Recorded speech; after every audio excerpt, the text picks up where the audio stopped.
હાય મિત્રો, સ્વાગત છે તમારું જય શ્રીસ કિચનમાં। તો આજે આપણે બનાવીશું રીંગણનો ઓળો।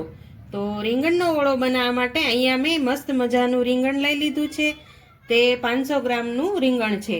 તો આજે આપણે ઓળો તો બનાવીશું, પણ આપણે આજે ગ્રીન ઓળો બનાવવાનો છે। તો ચાલો આપણે રેસીપી શરૂ કરીએ। તો અહીંયા આપણે રીંગણ લઈ લીધું છે। તો હવે તો આપણે રીંગણના ઉપરના ડીટિયા કાઢી લઈશું। તો આપણો ઓળો એકદમ સરસ એવું રીંગણ પણ સરસ શેકાઈ જશે। તો આ રીતે આપણે ડીટિયા કાઢી લીધા છે। હવે ચપ્પુની મદદથી આ રીતે આપણે કાપા પાડી લેવાના છે, જેથી આપણું રીંગણ અંદર એકદમ સરસ રીતે શેકાઈ જાય। તો અહીંયા આપણે કાપા પાડી લીધા છે। હવે તેને આપણે તેલવાળો હાથ કરી અને ફરતી રીંગણને લગાવી લઈશું, જેથી તેની છાલ ફટાફટ ઉતરી જાય। તો હવે આપણે રીંગણને શેકવાનું છે।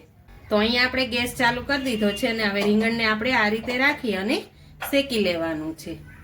તો અહીંયા આપણું રીંગણ એકદમ સરસ એવું શેકાઈ ગયું છે। હવે તે ઠંડુ થાય પછી આપણે તેની છાલ ઉતારી લઈશું।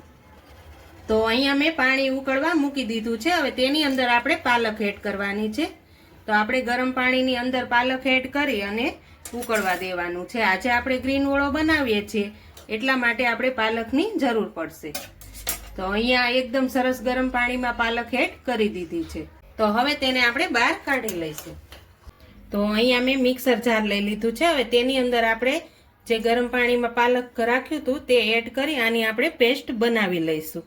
તો અહીંયા આપણી પાલકની પેસ્ટ બની અને તૈયાર થઈ ગઈ છે। હવે તેને સાઈડ પર રાખી આપણે રીંગણની છાલ ઉતારી લઈશું। તો હવે આપણે રીંગણની છાલ ઉતારી લઈશું। તો અહીંયા આપણું રીંગણની છાલ ઉતારી લીધી છે। તેને હવે આપણે આ રીતે મેચ કરી લેવાનું છે। તો અહીંયા આપણે રીંગણનું એકદમ સરસ મજાનો મેચ કરી લીધા છે। હવે આપણે ઓળાનો વઘાર કરીશું। તો અહીંયા મેં પેન મૂકી દીધું છે। હવે તેમાં આપણે 2 મોટા ચમચા જેટલું તેલ એડ કરી દઈશું। તો અહીંયા આપણું તેલ એકદમ સરસ ગરમ થઈ ગયું છે। હવે તેમાં થોડાક આપણે રાઈ જીરું એડ કરી દઈશું। તો અહીંયા આપણા રાઈ જીરું એકદમ સરસ ફૂટી ગયા છે। હવે તેમાં આપણે હિંગ એડ કરી દઈશું। અહીંયા મેં મરચા અને આદુની પેસ્ટ બનાવી છે, તે પણ આપણે એડ કરી દઈશું। તો અહીંયા આપણા આદુ અને મરચા એકદમ સતળાઈ ગયા છે। હવે તેમાં અહીંયા આપણે લીલું લસણ લીધું છે, તે આપણે એડ કરવાનું છે। તેને પણ આપણે એકદમ સરસ રીતે મિક્સ કરી અને થોડીવાર સતળાવા દઈશું। તો અહીંયા આપણું લીલું લસણ પણ એકદમ સરસ એવું સતળાઈ ગયું છે। હવે તેમાં મેં અહીંયા લીધી છે લીલી ડુંગળી। હવે તેને પણ આપણે એડ કરી દઈશું। તેને પણ આપણે એકદમ સરસ રીતે મિક્સ કરી લેવાનું છે। અહીંયા આપણી ડુંગળી થોડીક સતળાય પછી આપણે તેની અંદર બધા મસાલા એડ કરવાના છે। તો અહીંયા આપણી ડુંગળી પણ એકદમ સરસ રીતે તેલમાં સતળાઈ ગઈ છે। હવે અહીંયા મેં ટમેટા લીધા છે, તે પણ આપણે એડ કરી દેવાના છે। તેને પણ આપણે એકદમ સરસ રીતે મિક્સ કરી લેવાના છે। હવે અહીંયા આપણા ટમેટા એકદમ સરસ રીતે ચડી જાય તેમાં આપણે બધા મસાલા એડ કરી દઈએ। તો અહીંયા સ્વાદ પ્રમાણે આપણે નિમક, 1 ચમચી જેટલું ધાણા જીરું પાવડર, અડધી ચમચી જેટલું હળદર પાવડર, આ મસાલાને આપણે બધી જ રીતે મિક્સ કરી લઈશું।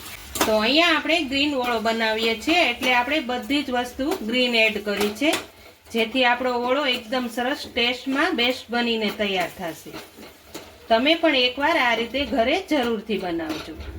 તો અહીંયા હવે ટમેટા અને ડુંગળી એકદમ સરસ રીતે સતળાય ત્યાં સુધી આપણે તેને ચડવા દઈશું। તો અહીંયા આપણા ટમેટા અને ડુંગળી પણ એકદમ સરસ રીતે સતળાઈ ગયા છે અને તેલ પણ છૂટું પડી ગયું છે। હવે તેની અંદર અહીંયા જે મેં પાલકની પેસ્ટ બનાવી છે તે આપણે અંદર એડ કરવાની છે। આજે આપણે ગ્રીન ઓળો બનાવીએ છીએ એટલા માટે આપણે પાલકની પેસ્ટ એડ કરીશું।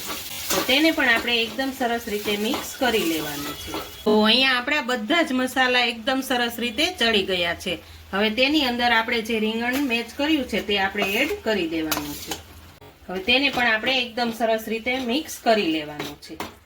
તમે પણ એકવાર આ રીતે ઘરે જરૂરથી બનાવજો। અત્યારે તો શિયાળાની સિઝનમાં ઓળો ખાવાની બહુ જ મજા આવે છે અને લીલા શાકભાજી પણ અત્યારે મળતા જ હોય છે।